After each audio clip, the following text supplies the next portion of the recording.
నెల్లూరు నగరంలోని 17వ డివిజన్ పార్థసారథి నగర్లో హైమావతి అనే వృద్ధురాలు ఆరోగ్యం బాగాలేదని, ఆర్థికంగా ఇబ్బంది పడుతున్న పరిస్థితిని తెలుగుదేశం పార్టీ 17వ డివిజన్ ఇన్ఛార్జ్ ఊటుకూరు దత్తాత్రేయ దృష్టికి తీసుకెళ్లగా ఆయన వెంటనే స్పందించి రూరల్ ఎమ్మెల్యే కోటంరెడ్డి శ్రీధర్ రెడ్డి మరియు కోటంరెడ్డి గిరిధర్ రెడ్డికి తీసుకెళ్లగా వారు వెంటనే స్పందించి సీఎం రిలీఫ్ ఫండ్ చెక్కులుగా 1,25,000 రూపాయలను హైమావతి అనే వృద్ధురాలికి అందజేశారు.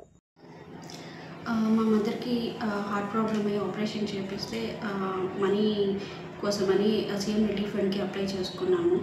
శ్రీధర్ రెడ్డి గారు, గిరిధర్ రెడ్డి గారు దీనికి వెంటనే ఫాస్ట్గా రియాక్ట్ అయ్యి మా అప్లికేషన్ ప్రాసెస్ చేసి సీఎం రిలీఫ్ ఫండ్ తొందరగా వచ్చేటట్లు చేశారు.